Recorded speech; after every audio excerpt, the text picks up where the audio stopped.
753 years. That is how long the Roman Republic lasted, from its first terrified experiment with shared power in 509 BC, to the moment Augustus accepted a title so modest it almost sounds like an insult. First citizen. 500 years of extraordinary achievement, and then another 250 of slow, grinding disintegration. And the strangest part? The Romans who lived through the end never quite admitted it was happening. They kept using the old words, Senate, consuls, the Republic. The machine was running long after anyone had bothered to put fuel in it. I want to talk about that machine. Not just about battles and generals and the names you already half remember from school, Hannibal, Caesar. The extraordinary, improbable, deeply human contraption that Romans built out of nothing but mutual distrust and collective ambition, and which somehow held together long enough to conquer most of the known world. I want to talk about how it worked, and then, because this is the part that keeps me up at night, I want to talk about how it stopped working, and whether anybody could have stopped it. Here is my argument, and I will put it plainly. Rome did not fall. Rome chose. Not once, but again and again, in moments small and large, stretching across 2 centuries, the Romans made decisions that prioritized short-term survival, or short-term advantage, over the health of the system they had inherited. Every crisis produced an exception. Every exception became a precedent. By the time Augustus walked into the Senate in 27 BC and handed back his extraordinary powers with a perfectly rehearsed gesture of reluctant humility, the Republic was not being abolished. It had already been hollow for a generation. He was just the first person honest enough, or cynical enough, to stop pretending otherwise. That is what 753 years looks like from the inside. Let us go back to the beginning. Rome before the Republic was, by most accounts, a fairly unremarkable Italian hill town with outsized ambitions and a mythology it was still in the process of inventing. The traditional founding date, 753 BC, is of course a later construction. Roman antiquarians of the 2nd and 1st centuries BC worked backwards from what they knew, tried to reconcile competing foundation legends, and arrived at a number that became Romulus and Remus, the she-wolf, the sacred boundary. These are stories a city tells about itself when it has become important enough to need an origin. I do not say this to dismiss them. Myths are not falsehoods. They are compressed truths, and the Roman founding myth compresses something real. That Rome was, from the beginning, a place that took in outsiders. Romulus, according to the tradition, created a sanctuary on the Capitoline, an asylum, where runaway slaves, exiles, and wandering men of no particular tribe could come and become Roman. This is not a small detail. The Romans themselves found it remarkable, returned to it constantly, and I find it remarkable too. The idea that Roman identity was not a matter of blood but of participation, that you could become Roman, is visible in the very foundation story. It is also, incidentally, one of the things that made Rome eventually capable of creating an empire of astonishing diversity. 7 kings ruled Rome between the traditional founding and 509 BC. We know almost nothing reliable about most of them. Romulus himself is essentially a personification. Numa Pompilius, the 2nd king, is credited with establishing the religious institutions, the priests, the calendar, the sacred college, and he may even have existed in some form, though the details are almost entirely legendary. The king who interests me most in this early period is not actually one of the famous ones. It is Servius Tullius, the 6th king, to whom tradition attributes a reorganization of Roman society into the centuriate assembly, a division of citizens by wealth and military capacity that would shape Roman political life for centuries. Whether Servius actually did this, or whether the reforms happened gradually over a longer period, is one of those questions scholars argue about, pleasantly over wine. What matters is that by the end of the regal period, the last king, Tarquinius Superbus, Tarquin the Proud, is where legend becomes politically useful. He was, according to the tradition, a tyrant in the Greek sense, a man who ruled by fear rather than law, who ignored the Senate, who executed or exiled aristocrats without trial, who relied on foreign allies rather than Roman institutions, everything the Romans later defined themselves against. His son Sextus raped Lucretia, a noblewoman of impeccable virtue. Lucretia reported the crime to her father and husband, then killed herself rather than live with the dishonor. This was the match on the kindling. The aristocrat Lucius Junius Brutus, who had been hiding his intelligence behind a mask of stupidity for years, waiting for exactly this moment, led the uprising that drove the Tarquins out. Now, I want to be careful here. How much of this is history and how much is founding mythology? The Romans' terror of kingship, their almost visceral reaction to the very word rex, was real and persistent, and does not look like something invented from nothing. But the Lucretia story has the shape of a myth precisely because it has to. It needs to explain why good Romans turned against a king who was, after all, militarily successful and had given Rome some impressive monuments. The rape of Lucretia provides the moral clarity. It says, this is what tyranny is at its core. It takes what it wants without consent, without law, without shame. And this is why we will never have a king again. The Romans meant it. For nearly 5 centuries they meant it absolutely.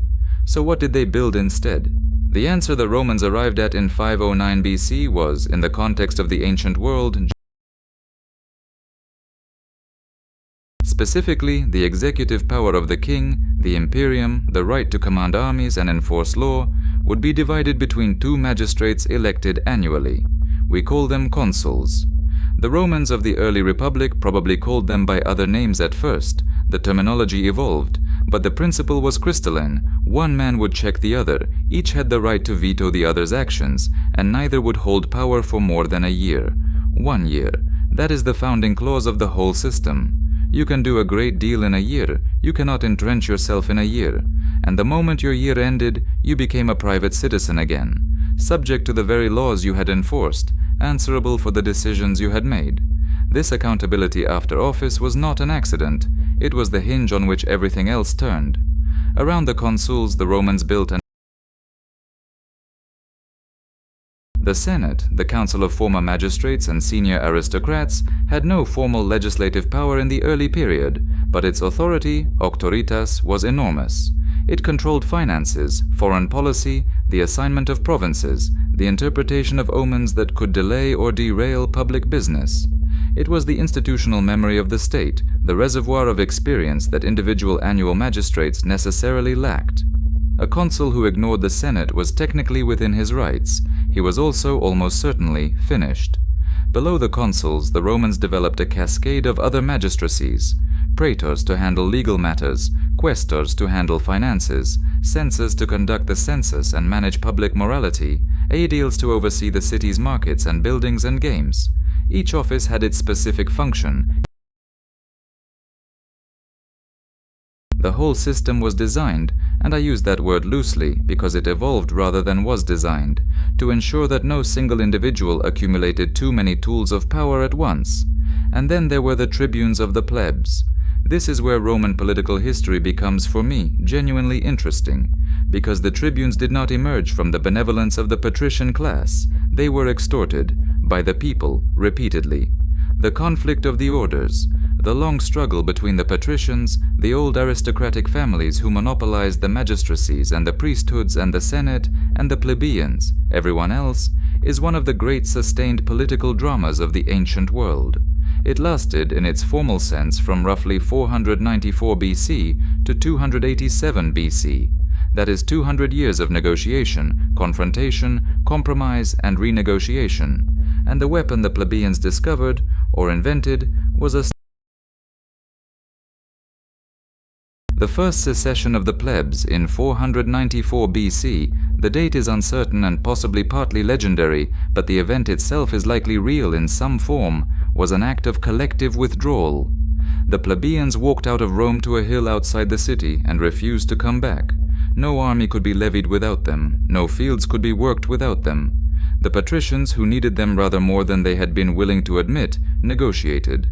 The result was the tribunes of the plebs, magistrates elected by and from the plebeian assembly, whose persons were sacrosanct, inviolable, meaning it was a religious offense to harm them, and who held a specific power called intercessio, the right to intervene on behalf of any plebeian threatened by a magistrate's action. The veto, the word we use for it, it simply means I forbid in Latin, tribune standing in the way of a consul, physically interposing himself, saying veto, the consul stopped. Not because he had to, in some mechanistic sense, but because killing the tribune would bring the wrath of the gods and the rage of the plebs simultaneously, and no patrician wanted either. The 12 tables of 450 BC were another product of this struggle. The plebeians had complained, quite reasonably, that the law was whatever patrician magistrates said it was on any given day, since it was unwritten and known only to those who had been trained in it. The response was a commission sent to study Greek law in southern Italy, and then the publication of Rome's first written legal code, displayed publicly in the Forum. The tables themselves are lost, we know them only through quotations and references, but their significance is not. Written law is, by definition, it was a small step toward equality and a giant step toward the rule of law.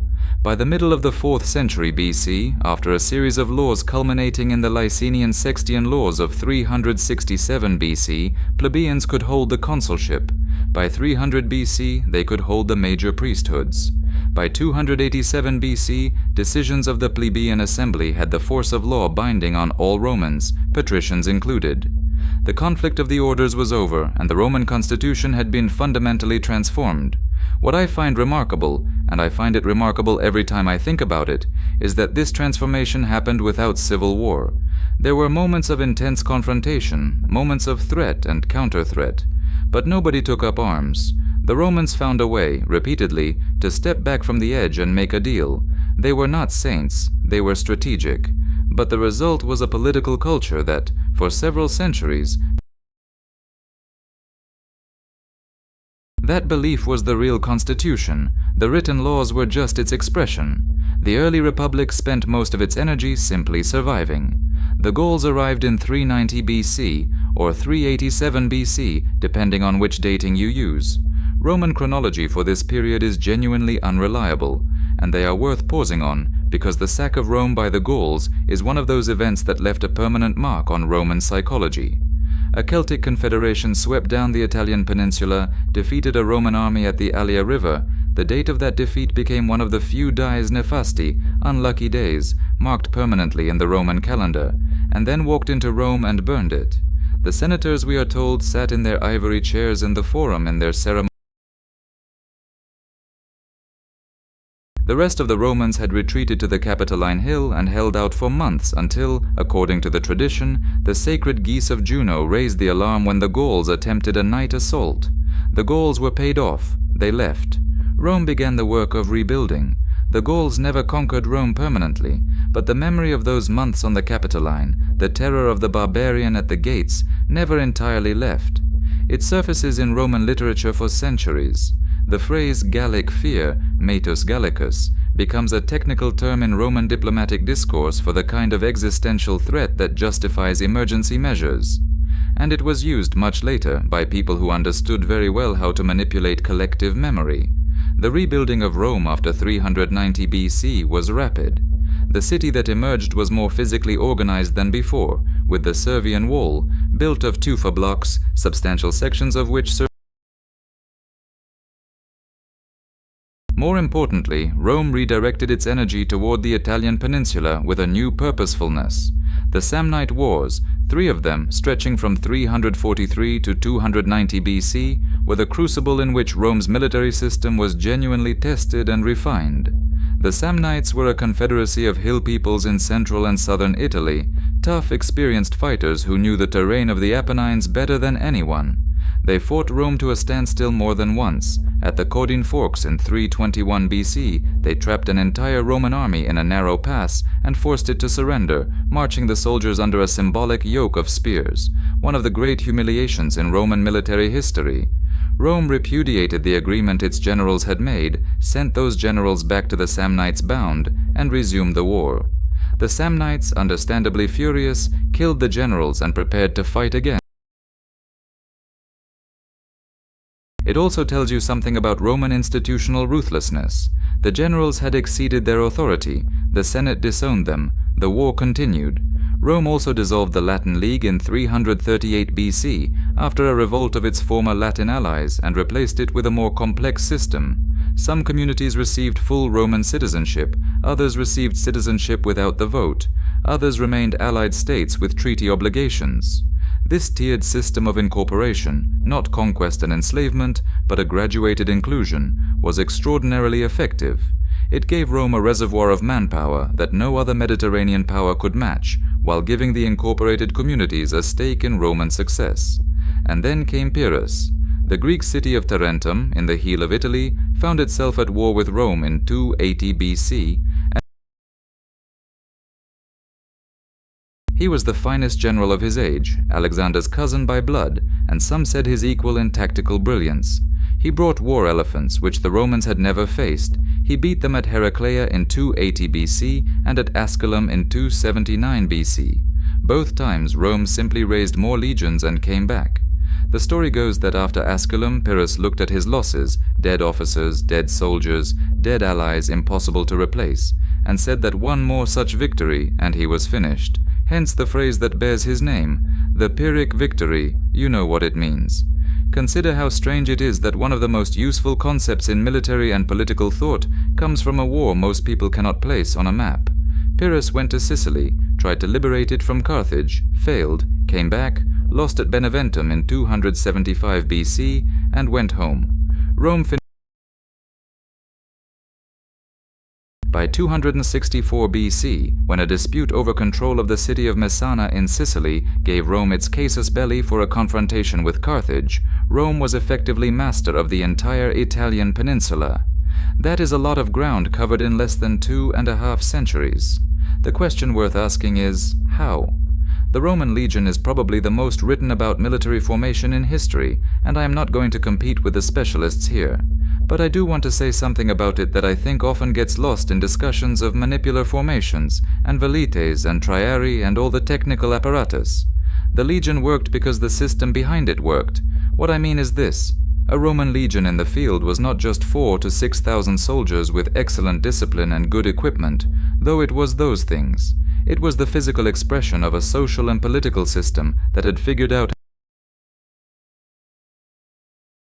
The soldiers in a legion were ideally Roman citizens and Italian allies. They had a stake in what they were fighting for. They knew, because Roman law was specific about this, what they would receive in terms of pay, in terms of a share of plunder, in terms of land allotments after service. The system was not always fair, and it was often abused, but it existed. There was a contract.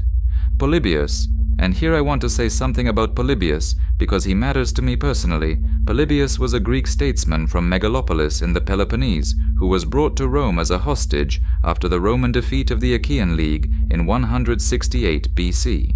He spent 17 years in Rome, became a close friend of Scipio Aemilianus, traveled with Roman armies, saw the destruction of Carthage, and out of all of that, he wrote a history of Rome's rise to world power that is, in my view, one of the great.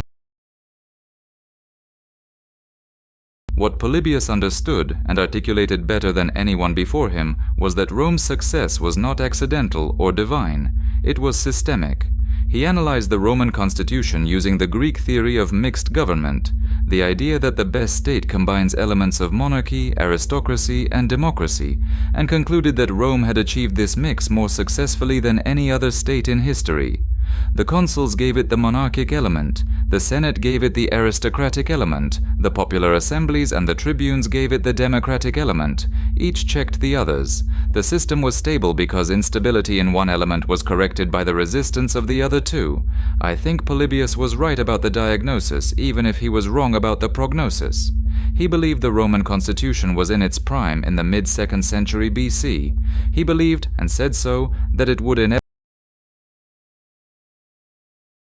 What he did not quite predict, or did not live to see fully, was the specific mechanism of decline. It was not the constitution that failed, it was the people who were supposed to uphold it. The Roman road network, and this is something I find deeply underappreciated, was not primarily a tool of commerce or even of communication. It was a tool of military logistics. The ability to move legions rapidly across the Italian peninsula and later across the Mediterranean world was the mechanical advantage that made Roman power replicable. A Roman general could calculate, with reasonable confidence, how long it would take to get a given number of men from Rome to any point on the road network, what they would need to eat along the way, and what they would find when they got there. This is not glamorous, but it is the kind of thinking that wins wars and holds empires. The Persians had numbers, the Greeks had tactical sophistication. The First Punic War began in 264 BC over a dispute about Messana, a city at the northeast tip of Sicily that was being contested between Carthage and the Greek city of Syracuse. Rome intervened, initially at the request of a mercenary group holding the city, and found itself committed to a war it had not planned for, against a power it had not studied, in a theater it was completely unequipped to fight in. Carthage was a maritime empire. Its navy was the finest in the western Mediterranean. Rome in 264 BC essentially had no navy. The Senate voted to build one anyway. According to a famous story, which may be partly legendary but captures something true, the Romans used a captured Carthaginian warship as a model and built a fleet of over 100 ships in roughly 2 months. Whether or not the timeline is accurate, the fleet was real, and the Romans' willingness to improvise at this scale is entirely characteristic. A Roman ship in the First Punic War was, in a sense, a platform for an infantry assault. The corvus, a spiked boarding bridge that could be dropped onto an enemy ship, hooking it in place, allowed Roman soldiers to do what Roman soldiers were good at: close quarters fighting. You did not need to be a master sailor to win a battle with the corvus. You needed to board the enemy ship and kill everyone on it. At the Battle of Mylae in 260 BC, the Roman consul Gaius Duilius used the corvus to win Rome's first major naval victory. It was such a striking achievement that Duilius was granted the right to walk home from dinner parties, accompanied by torchbearers and musicians for the rest of his life. Rome found this kind of conspicuous honor-giving very natural. The war lasted 23 years. 23 years. At sea, the Romans built fleets, lost fleets to storms and to battle. The losses were catastrophic, not hundreds of ships but hundreds of thousands of men, many of them lost not in battle but in storms the Romans were simply too inexperienced to navigate. There are moments in the First Punic War where Rome seems to be held together by nothing but institutional stubbornness. The Senate kept voting money, the people kept enlisting, the fleets kept being built. The war ended in 241 BC when the Roman fleet, under Gaius Lutatius Catulus, defeated the Carthaginian fleet off the Aegates Islands. Carthage sued for peace. Sicily became Rome's first province, the first piece of territory outside the Italian peninsula that Rome governed directly, paying taxes, administered by a Roman governor with military command. That word, province, is worth sitting with for a moment. It did not originally mean a geographic territory, it meant an area of responsibility. But as Rome acquired territories overseas, it became a geographic term, and with it came all the institutional questions that would take generations to resolve badly. How do you govern distant territories? Who do you send, and for how long, and with what accountability? How do you prevent the governor from enriching himself at the provincial's expense? How do you prevent him from building a personal following that rivals the Senate's authority? The Romans did not solve these problems in 241 BC. They filed them away for later. Later, as it always does, eventually arrived. Hannibal Barca crossed the Alps in the autumn of 218 BC, with somewhere between 26 and 40,000 men. The sources disagree, and Polybius and Livy give different numbers, and around 40 war elephants, most of which were dead or dying by the time he reached the Po Valley. Because there is something about the image of Hannibal losing his elephants in the Alpine cold that I find clarifying. He did not cross the Alps because he thought it was easy. He crossed because it was the last thing Rome expected. He crossed because the alternative, trying to ship his army across the western Mediterranean past the Roman fleet, was not really an alternative. He crossed because he had calculated, correctly, that if he could get an army into Italy, the allies Rome had spent 2 centuries incorporating would defect to him en masse, and Rome would collapse from within. The calculation was almost right. That is what makes the Second Punic War one of the most extraordinary stories in ancient history, how close Hannibal came, and how the closing of that gap was not really a Roman military achievement at all. It was a Roman institutional achievement. The Battle of Trebia in December The Battle of Lake Trasimene in June 217 BC was a catastrophe. Roughly 15,000 soldiers killed in an ambush while marching along the lakeshore, including the consul Gaius Flaminius. Rome appointed a dictator, Quintus Fabius Maximus, who received the nickname Cunctator, the Delayer, because his strategy was to avoid pitched battle, shadow Hannibal's army, cut off foragers, deny him supplies, let time and distance do what the legions could not. It was a sensible strategy. The Roman public hated it. The master of horse, Minucius Rufus, was given co-equal authority with the dictator, an unprecedented constitutional outrage, because he was willing to fight. And then came Cannae, August 2nd, 216 BC. I do not think I am exaggerating when I say that Cannae is probably the most studied single battle in military history. Hannibal arrayed his army with his weakest infantry at the center, the battle-hardened veterans of his African contingent. The Roman army, 80,000 men or close to it, under 2 consuls, attacked the center, pushed it back, kept pushing, did not notice that the flanks were wrapping around them. By the time the encirclement was complete, the Romans had perhaps no room left to swing their swords. They were packed so tightly they could barely breathe. Polybius says roughly 50,000 Romans died at Cannae. Some estimates are higher, in a single afternoon. The aftermath is where I want to linger, because the aftermath is where you see what the Republic was actually made of. The Senate met immediately. Several senators proposed abandoning Italy, sailing to some other shore, starting over. Marcus Fabius Buteo organized the remaining senators and told the proposers to stop talking.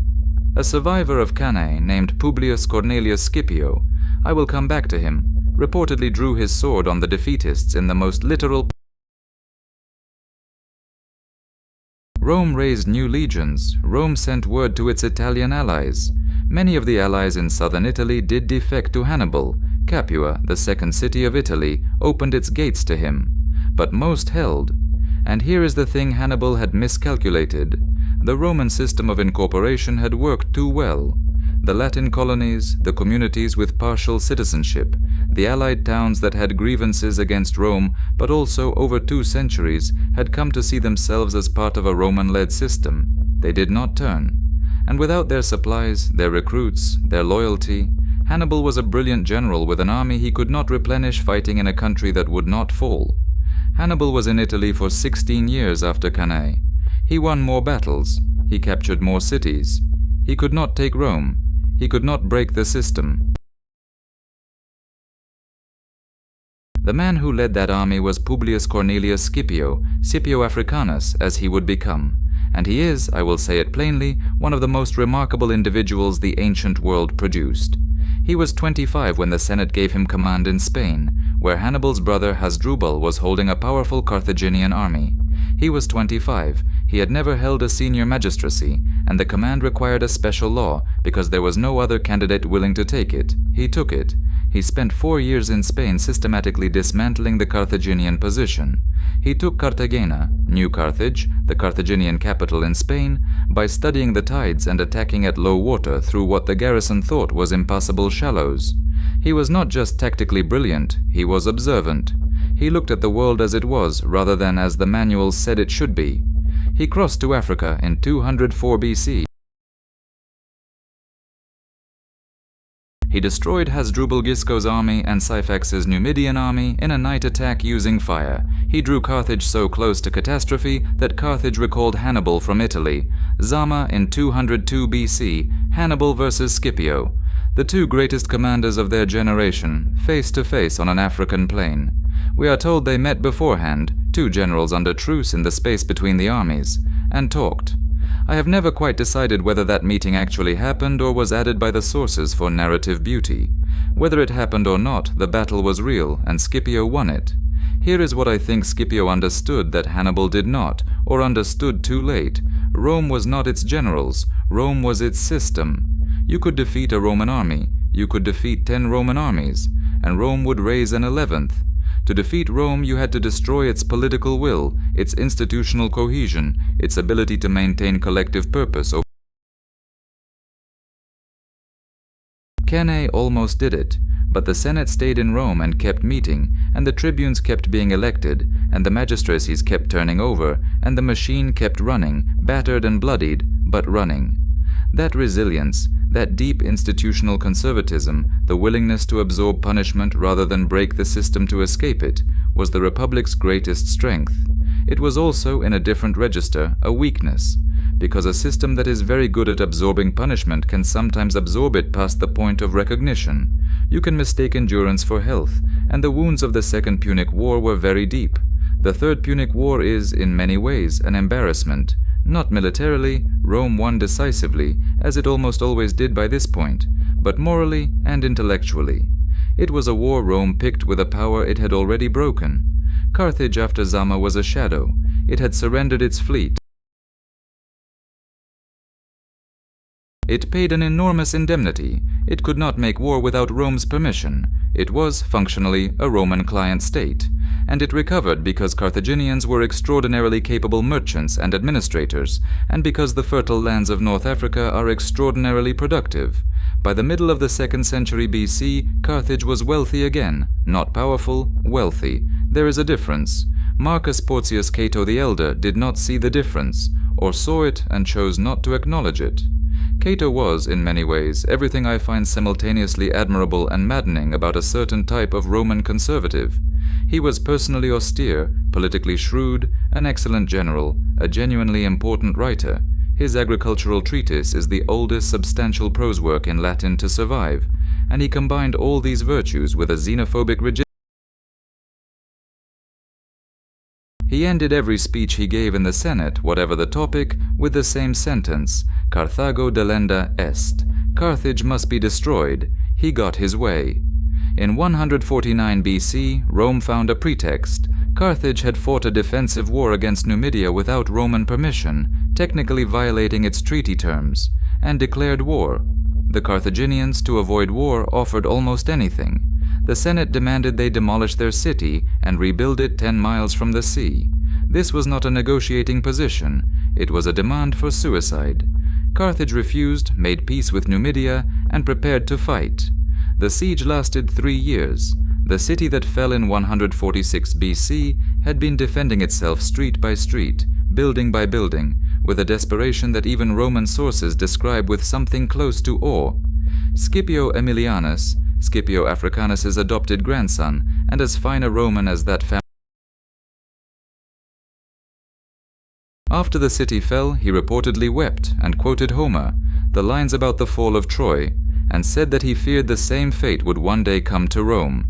In the same year, 146 BC, the Roman general Lucius Mummius destroyed Corinth. The Achaean League had been rash enough to threaten war with Rome. Rome responded by sending an army and removing Corinth from the map. Its population was sold into slavery. Its art was shipped to Rome in such quantities that, according to Polybius, who was there, who witnessed it, soldiers were using famous paintings as game board surfaces. 146 BC is a date I ask my students to remember, not because 2 great cities fell, cities fall, but because of what it meant for Rome. Rome now had no serious competitor in the Mediterranean world. The existential pressure that had been forcing the Roman system to function, the constant need for collective effort, the willingness to compromise because the alternative was destruction, was gone, and that, to borrow a phrase from a different context, changed everything. The transformation of Roman society between the Second and Third Punic Wars is one of the great case studies in unintended consequences. The wars had required and produced enormous quantities of slaves, prisoners taken in battle, Macedonians, Greeks, Spaniards, Africans, flooded into the Italian economy. Simultaneously, Roman aristocrats were acquiring land at scale, using the profits of empire and the plunder of conquest to buy out smallholders who had gone bankrupt or. The legal mechanism was the ager publicus, public land that Rome had confiscated from Italian communities defeated in earlier wars, which was technically owned by the state but could be occupied by wealthy citizens, who were theoretically supposed to pay rent and occupy no more than a set maximum. In practice, the rent was rarely collected and the maximum was routinely ignored. By the mid-2nd century BC, large tracts of Italy were covered in latifundia, great estates worked by slave labor, where 30 years earlier there had been small farms worked by the men who owned them. Those men were now urban poor, or they were dead, or they were veterans who had come home from the wars to find that their farms had been bought, their families had moved to the city, and their place in Roman society was gone. The Roman army was, constitutionally, a citizen army. If you owned nothing, you were in the lowest census class. The proletarii, literally those whose only contribution to the state was producing children, and you did not serve. The displacement of the Italian peasantry was therefore not just a social problem, it was a military problem. Rome was eating through its recruiting base. This was understood, it was written about, discussed in the Senate, recognized as a structural problem. The response for 2 generations was essentially nothing. The senatorial class that had the power to change the land distribution laws was the same class that had benefited from the land distribution as it stood. This is not a unique situation in history. In fact, it is one of the most common situations in history. It does not make it less damning. The other thing the wars produced was inequality. The senators and the equites, the business class immediately below the senators, had made fortunes from war contracts, from tax farming in the provinces, from the slave trade, from money lending. Rome in 150 BC was, by ancient standards, fabulously wealthy, and that wealth was concentrated in a small number of hands, with very little of the redistributive mechanism that even older aristocratic societies had sometimes maintained. The city itself was magnificent and hungry. The countryside was rich in produce and empty of free men. None of this was secret. The question was, who would do something about it? The answer, in 133 BC, was Tiberius Sempronius Gracchus. Tiberius Gracchus is one of those figures in Roman history where I find myself having to be careful about sympathy, because the sympathy comes very naturally, and sympathy can make you imprecise. He was the grandson of Scipio. He was a tribune of the plebs in 133 BC, the office specifically designed from its origins to protect the people against the powerful. He proposed to enforce the existing law on the ager publicus. The maximum occupation by any individual was set at 500 jugera, roughly 300 acres, and redistribute the surplus to landless citizens. The law already existed. He was not proposing something revolutionary. He was proposing to enforce something that the Senate had been quietly ignoring for decades. The Senate's response was to convince a fellow tribune, Marcus Octavius, to veto the measure. Tiberius responded with something that was, constitutionally, deeply problematic. He called for a vote to remove Octavius from office. No tribune had ever been removed by popular vote before. The tribune's power rested on their inviolability and their independence. To remove one was to make all of them dependent on popular approval, which was, in effect, the Land Commission was established. Then Tiberius stood for re-election as tribune, which was either illegal or at minimum unprecedented, depending on which interpretation of the constitution you accepted. The Senate, led by the Pontifex Maximus Scipio Nasica, Scipio Africanus's son-in-law, a man of impeccable family, declared that Tiberius was aiming at kingship. A mob of senators and their followers surged into the forum. Tiberius and roughly 300 of his supporters were beaten to death with chairs and other improvised weapons, and their bodies were thrown into the Tiber. This is the moment. This is where I always pause. The Roman constitution had survived Cannae. It had survived the expulsion of the Tarquins, and the Gallic sack, and the Samnite wars, and Pyrrhus, and Hannibal. It had been bent repeatedly, and had straightened. But what happened in 100? A Roman magistrate, a tribune whose person was constitutionally sacrosanct, was murdered by other Roman aristocrats who had decided that the threat to their interests was more important than the rules. Not the rules as they applied to them, the rules that had protected everyone. The Gracchi did not break the Republic, they revealed it was already cracked. Gaius Gracchus, Tiberius's younger brother, was elected tribune 10 years later, in 123 BC. He was more systematic than his brother, more politically sophisticated, and also, I think, more aware of the danger, which paradoxically may have made him less cautious. He extended the grain dole to the urban poor, founded colonies, tried to extend citizenship to the Latin allies, reorganized the tax collection in the province of Asia, gave the equestrian class the right to sit on the jury courts that tried corrupt governors. Some of these measures were genuinely radical, some were entirely In 121 BC, when his opponents in the Senate passed what amounted to an emergency decree authorizing the consul to use force to preserve the Republic, the Senatus Consultum Ultimum, the Senate's final decree, a legal concept with no actual constitutional basis that the Senate invented essentially from scratch for this purpose, Gaius and his followers occupied the Aventine Hill. The consul Lucius Opimius sent troops. Gaius was killed or killed himself to avoid capture. 3,000 of his followers were executed without trial, 2 tribunes, both killed by the Roman state, both killed by senators who said they were protecting the Republic. What they were protecting, I think, was rather more specific than that. They were protecting an arrangement of power and wealth that happened conveniently to be identical with their own interests. The optimates, the best men, the conservative senatorial faction, they were not unique in this, but they were uniquely positioned for a while to make it stick. Gaius Marius is the man who solved the military problem. He solved it the way Rome often solved its most serious problems, competently, quickly, with no apparent awareness of what he was actually doing. The context is the Jugurthine War.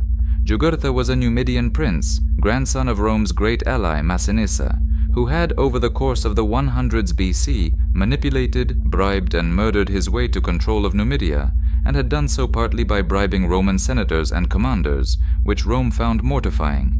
Sallust, the Roman historian who wrote the best account of this war, called it the first time the arrogance of the nobility was challenged, though he was writing in the 40s BC with the civil wars of his own time in mind, and his narrative is colored accordingly. Rome sent The consul Quintus Caecilius Metellus performed reasonably, but not decisively. Marius was Metellus's legate. He was a novus homo, a new man, meaning a man from a municipal family in the Italian town of Arpinum, with no senatorial ancestors, who was making his way up through sheer ability and a personality that combined rough directness with political cunning in about equal measure. He got himself elected consul, over Metellus's objections, in 107 BC and given the command in Africa. To fill the legions he needed, Marius enrolled volunteers without the property qualification. He took the proletari, the men with no property, no traditional stake in the Republic, and made them soldiers. He standardized the legion's equipment, the state provided it, introduced systematic training, reorganized the manipular formation into the more flexible cohort, and gave each legion a permanent eagle standard around which its identity crystallized. It also, and Marius either did not see this or did not care, fundamentally changed the relationship between soldier and state. Before Marius, a soldier was a citizen who had temporarily taken up arms to defend his property and his community. He went home when the campaign was over. After Marius, a soldier was a professional who served for years, who depended on his general for his equipment, his pay, and, crucially, his land grant on discharge, because the state had no automatic mechanism for rewarding veterans. The general would have to ask the Senate for a land bill for his men. The men knew this. Marius himself won brilliantly against Jugurtha, though his Quaestor Sulla captured Jugurtha through a negotiation and was happy to claim credit, and then, between 104 and 101 BC, led Rome against the Cimbri and Teutones, Germanic tribes who had been moving through Gaul and northern Italy, and had some years earlier destroyed Roman armies at Arausio in what may have been the worst Roman military defeat since Cannae. He destroyed the Teutones at Aquae Sextiae in 102 BC and the Cimbri at Vercellae in 101 BC. He was elected consul 6 times in total, the last 5 consecutively, a grotesque violation of the tradition that required a 10-year gap between consulships. The Romans were grateful. They were also setting precedents they could not unset. The social war of 91 to 87 BC, the war Rome fought against its Italian allies, the Sotii, who finally had enough of being expected to share Rome's burdens without sharing its citizenship. The first was that Rome, essentially, granted citizenship to the Italians on the run, during a war it was initially struggling with, precisely because it needed to deprive the rebel allies of their grievance while fighting them. By the end of the war, most of Peninsula Italy had Roman citizenship. The census rolls exploded in size. Roman politics was never the same.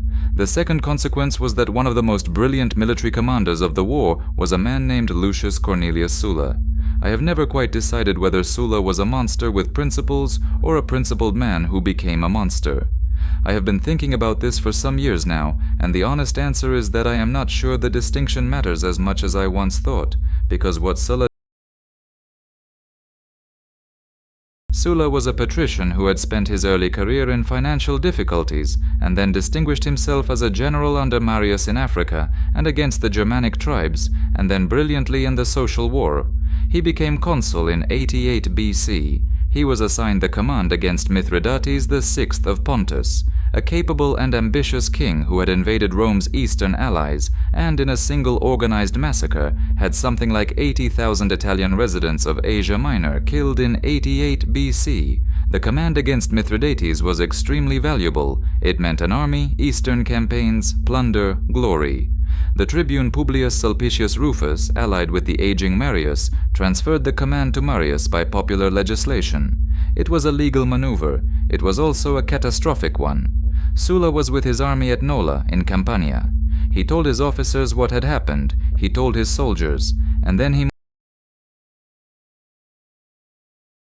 This had never been imaginable before. A Roman general, a sitting consul, with his own army, crossing the sacred boundary of the city, the Pomerium, as a conqueror. His officers mostly left him. They could not do it. His soldiers stayed. They were Marius's old soldiers, the professionals who had been promised a campaign in the rich East and were now being told that their general had been humiliated and their commission reassigned. They stayed. Sulla took Rome. He declared Marius and his associates public enemies. He passed legislation to limit the powers of the tribunes, reducing the tribunate to a procedural shadow of itself, and to require that all measures go through the Senate before the popular assemblies could vote. Then he gave his army back its eastern command and marched out to fight Mithridates. The moment Sulla left, Marius came back. The elections of 87 BC brought two consuls to power, Lucius Cornelius Cinna and Gnaeus. Cinna attempted to restore Marius's allies. Octavius drove him from the city. Cinna raised an army from the Italian communities who had most recently received citizenship and who resented the Optimates. Marius joined him. They marched on Rome. They took it. They killed their enemies, not many, but selectively and visibly. And Marius began his 7th consulship, which he had been obsessively seeking for years, as if the office itself could redeem the indignities of his old age. Marius was 70. He died 17 days into his 7th consulship. Cinna held power in Rome for 4 years, and those 4 years were not particularly terrible. Cinna was not a cruel man, but they were years during which the constitutional machinery was visibly performing rather than functioning. Sulla concluded the war against Mithridates, not as thoroughly as Rome would have liked, because he needed to come home, but enough, and returned.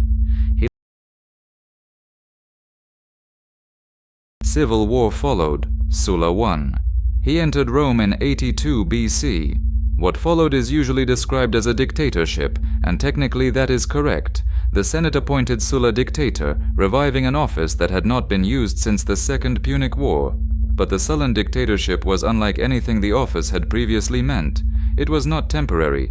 Its declared purpose was not to meet an emergency, but to reconstitute the Republic, a formulation that made it potentially open-ended.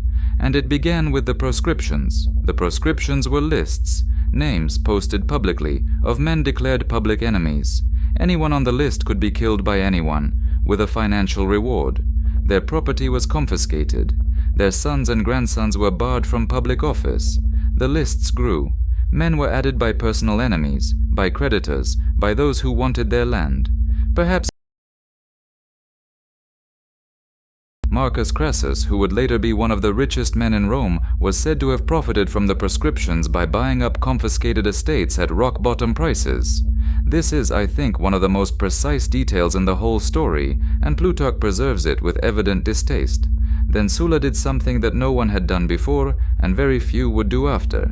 He resigned. In 79 BC, after 3 years as dictator, having passed his constitutional reforms, strengthening the Senate, weakening the tribunate, regulating the cursus honorum, Sulla handed back his power and retired to his estate in Campania, where he reportedly wrote his memoirs and ate too much shellfish and died the following year. Why? This is the question that has occupied historians for 2,000 years. He was healthy enough, his enemies were dead or cowed. The most interesting answer, I think, is that Sulla genuinely believed what he said, that he had reconstituted the Republic, put it back on its foundations, and could now leave it to run itself. He saw himself not as a tyrant who had stolen power, but as a physician who had performed a painful but necessary surgery. He was done. The patient could go home. The problem, the deep structural problem, was that he had demonstrated that Roman magistrates' immunity from violence was conditional, that the sacred boundary of the city could be crossed by soldiers if the general decided the political situation required it, that the constitution was not a physical force but a collective agreement, and collective agreements can be broken by one party willing to bear the social cost. Sulla bore it. He also showed everyone else that it was bearable. Every general after Sulla knew what Sulla had done. The generation that came of age in the aftermath of the Sullan dictatorship was the most gifted political generation Rome ever produced. It was also the most destructive. Pompey, Crassus, and Caesar, a triad that has been written about so extensively that it is difficult to say anything fresh about it. I will try not to merely summarize, and to focus instead on the institutional logic. Gnaeus Pompeius Magnus, Pompey the Great, earned his agnomen through a combination of genuine military talent and staggering self-promotion. He was the protege of Sulla, which gave him a foundation, and then he methodically surpassed it. He suppressed Sertorius in Spain. He finished the Third Servile War, the slave revolt of Spartacus, which Crassus had nearly ended, by arriving in time to slaughter the fleeing survivors and crucifying 6,000 of them along the Appian Way. He cleared the Mediterranean of pirates in 3 months in 67 BC, using an extraordinary command that gave him essentially unlimited authority across the entire sea and its coasts. He then went east, reorganized the entire eastern Mediterranean, ended the wars against Mithridates and Tigranes of Armenia, established or confirmed a series of client kingdoms, founded new cities. Pompey came home in 62 BC with an army that was devoted to him personally, an enormous reputation, and a series of demands: ratification of his eastern settlements and land grants for his veterans. The Senate, led by the unbending Cato the Younger, Marcus Porcius Cato, great-grandson of the one who had wanted Carthage destroyed, and more rigidly principled than even his ancestor, refused. Not because the demands were unreasonable, because granting This was the great recurring failure of the Optimate Senate, the inability to distinguish between defending the constitution and defending senatorial privilege. Pompey's demands were not, in themselves, threats to the Republic. Blocking them, and thereby driving Pompey into the arms of Caesar and Crassus, absolutely was. Marcus Licinius Crassus was the richest man in Rome, possibly the richest man in the Roman world, and he wanted what money had never quite been able to buy him: military glory and political power commensurate with his wealth. He had suppressed Spartacus, but the glory had been taken partly by Pompey. He had financed candidates, he had brokered deals, he had been everywhere and at the center of nothing. Gaius Julius Caesar at this point was in his late 30s, deeply in debt, brilliantly talented, and deeply aware that he was the heir to both the Marian populist tradition. The Julii claimed descent from Aeneas, and through him from Venus. Caesar used this. He was the man whose divine ancestry did not prevent him from understanding what the urban poor actually needed, which was bread, entertainment, and a sense that someone powerful was paying attention to them. The first triumvirate of 60 BC was not a formal constitutional arrangement. It was a private agreement. Pompey would get his eastern settlements and his veterans' land. Crassus would get the contracts his equestrian allies wanted. Caesar would get the consulship in 59 BC and a major command afterward. Caesar delivered. He was consul in 59 BC, passed Pompey's land bill over massive senatorial opposition, pushed through legislation favoring Crassus's interests, and left for Gaul. He spent 9 years there, longer than his original command authorized, and he extended Roman territory to the Rhine and the Channel, conducted 2 expeditions to Britain, suppressed a massive and nearly successful revolt under Vercingetorix, and wrote about all of it in 7 books of prose so elegant and seemingly transparent that it is still read today. It is very important to remember while reading Caesar's Gallic Wars that you are reading propaganda. Brilliant propaganda, one of the great works of Latin literature, but propaganda written by the general in the field for an audience in Rome, selecting his material carefully and narrating it in the third person. Caesar does this, Caesar orders that, with a studied modesty that only amplifies the impression of greatness. Crassus went east in 54 BC to get his glory against Parthia and died at the Battle of Carrhae in 53 BC, along with most of his army, in one of the most disastrous Roman defeats of the era. His head, according to the famous story, was brought to the Parthian king during a performance of Euripides's Bacchae and used as a prop. Pompey's wife Julia, Caesar's daughter, who had been the emotional bond holding the two men together, died in 54 BC. Without Julia and without Crassus, the alliance between Pompey and Caesar had no mechanism left. The Optimates saw an opportunity. Cato and Bibulus and their allies worked steadily to drive a wedge between the two, to get Pompey to choose the Senate over Caesar, and it worked. By 50 BC, the question was no longer whether there would be a confrontation. Caesar wanted to stand for the consulship in absentia, without returning to Rome and therefore without surrendering his command, which would have made him immediately prosecutable for the illegal aspects of his conduct in Gaul. He had the legal right to this, arguably. The Senate refused. The tribunes Mark Antony and Quintus Cassius Longinus vetoed the measures against Caesar. They were physically driven from the Senate. They fled to Caesar at Ravenna and told him what had happened. January 10th, 49 BC. Caesar crossed the Rubicon, the small stream that marked the boundary of his provincial command, with a single legion, the 13th. In crossing it, he became an enemy of the state. He said, "We are told the die is cast." The civil war lasted 4 years in its main phase and produced outcomes nobody had designed. Pompey retreated east, gathering forces. Caesar moved with his characteristic speed through Italy. At Pharsalus in Thessaly in 48 BC, Caesar defeated the larger Pompeian army. Pompey had cavalry superiority, which Caesar neutralized by putting his best soldiers behind the line to face them, and Pompey fled to Egypt. Egypt was governed by the young Ptolemy XIII and his even younger sister and co-ruler Cleopatra VII, who were engaged in their own civil war. Ptolemy's advisors killed Pompey when he landed, calculating that it would please Caesar.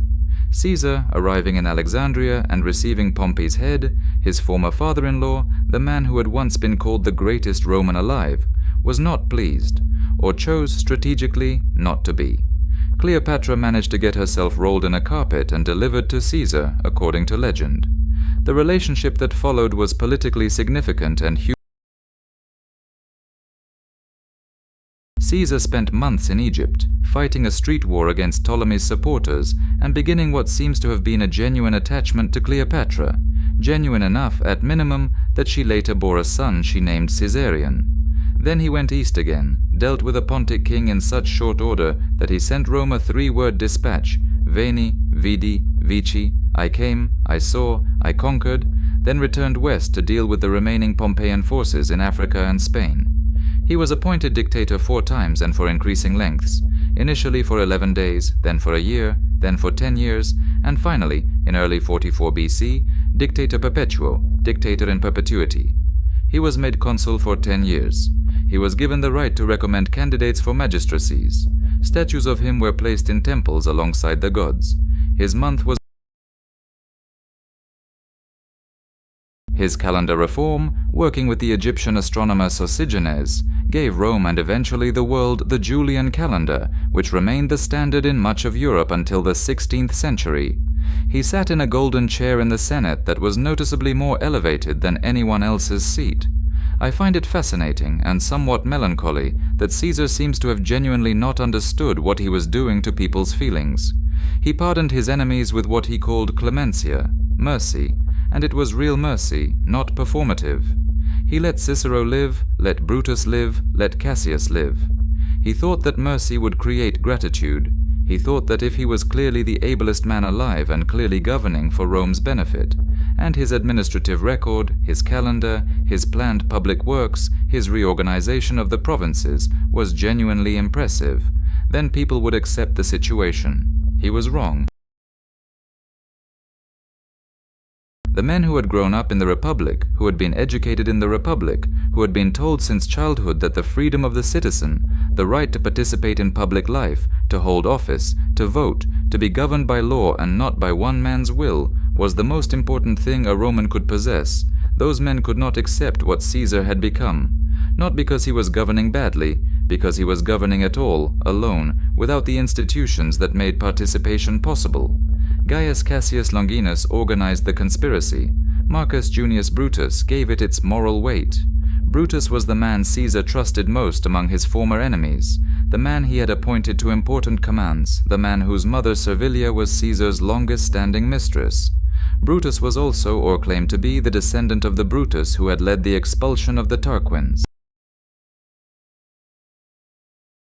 The Ides of March, March 15th, 44 BC, is one of those days when you can feel the weight of what people were about to do and not undo. 23 senators with hidden daggers in the Curia of Pompey. Caesar arrived late. His wife Calpurnia had begged him not to go. He was stabbed 23 times. The assassins had made no plans beyond the killing. They walked out into the forum with bloody hands and shouted about liberty restored, and found that the city was paralyzed with shock, not celebrating. Here is what I genuinely believe, and I want to say it carefully. The assassination of Caesar was the most catastrophic political mistake the Republicans made in the entire last century of the Republic. Not because Caesar was a good ruler, though he probably was. Not because the Republic was better off with him. But because killing Caesar proved once and for all what his own career had already suggested, that the Republic's institutions could not handle the problem of extraordinary individual power. It could not contain Caesar, it could not remove him legally, so it killed him. And killing him solved nothing, because the problem was not Caesar. The problem was the system that had produced Caesar, that had failed to check him, that had offered him no institutional path that did not involve humiliation and ruin. They killed the man. They left the conditions. The 14 years between Caesar's murder and the Battle of Actium are, in some ways, the most comprehensively horrible period in Roman history. Not because of the numbers, the civil wars of the first century killed hundreds of thousands, but because of the specific futility. Every actor in those years knew what the Republic was.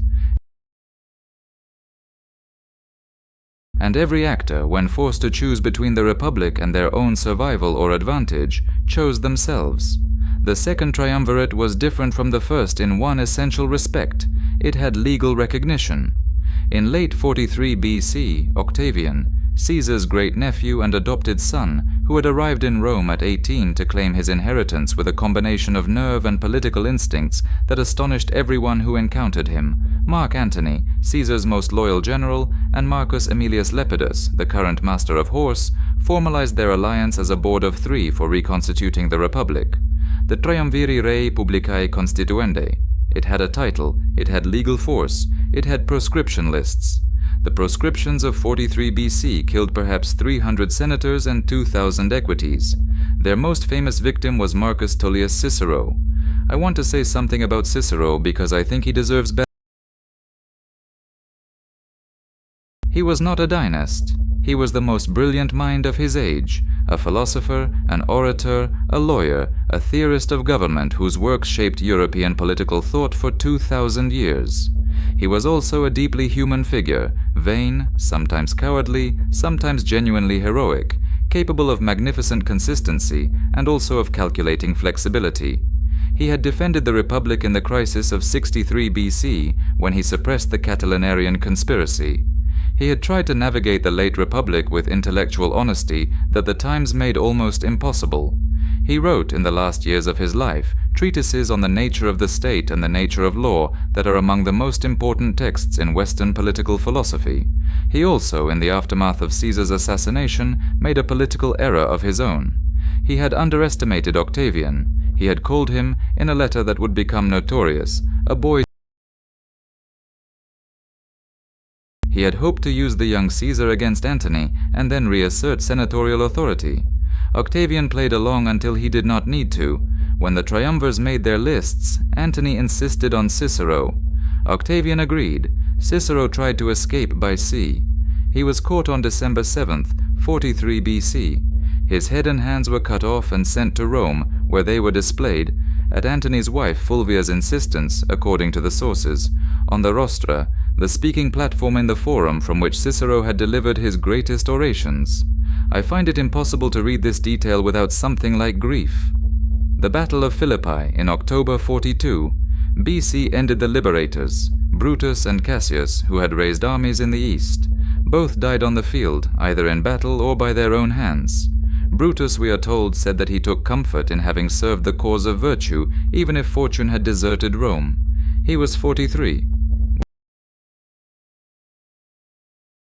They are what he should have said.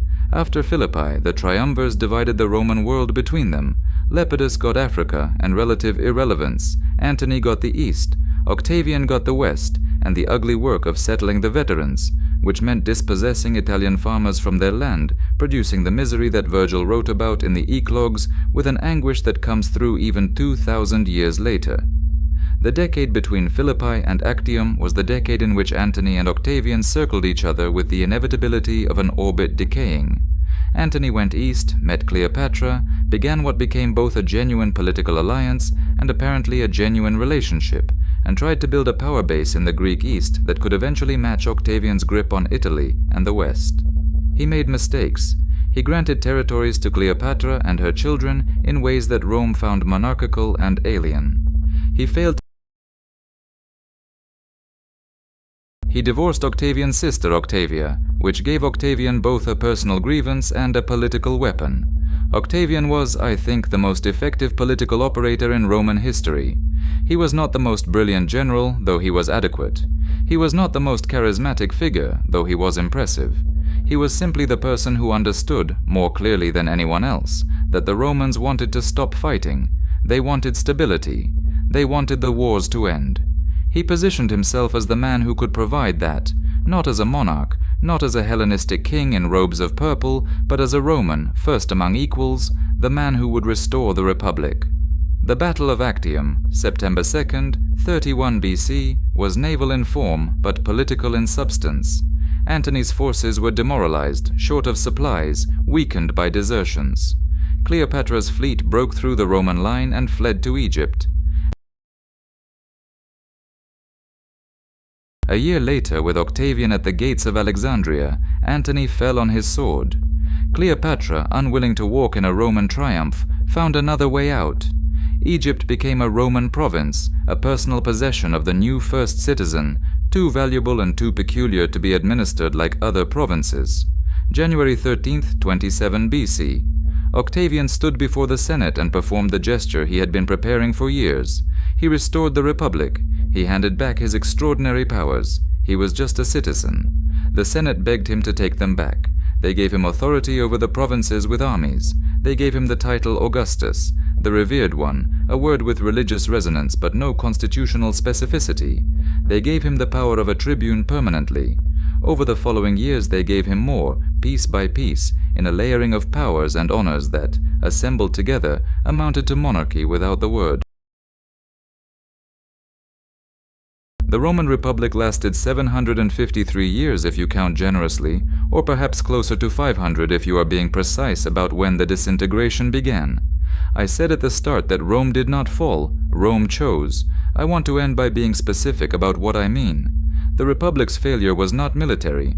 Rome never lost a war it could not recover from, with one possible exception, and that war was internal. It was not economic in the narrow sense. Rome was, at the end of the Republic, fabulously wealthy.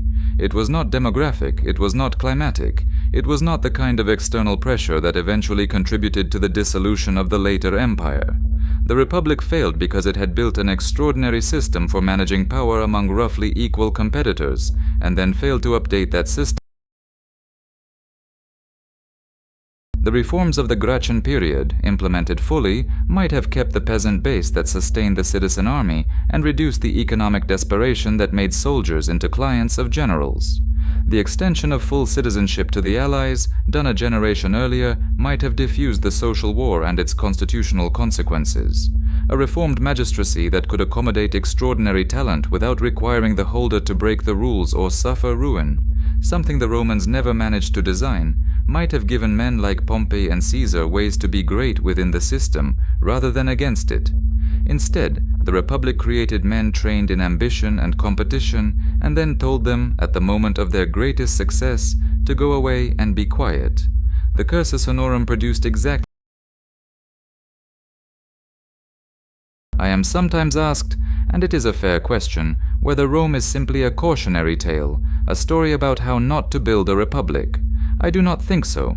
The Romans did something genuinely extraordinary. They created, out of an ancient city-state, a set of political institutions that proved durable enough to govern a Mediterranean world for centuries, adaptable enough to absorb enormous social change, sophisticated enough to produce a body of law that still underlies legal systems from London to Buenos Aires.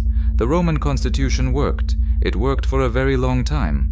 What it did not do, what no republic, in the ancient world or in the modern one, has found an easy answer to, was produce a reliable mechanism for defending the rules against people who had learned to play by them and then decided not to.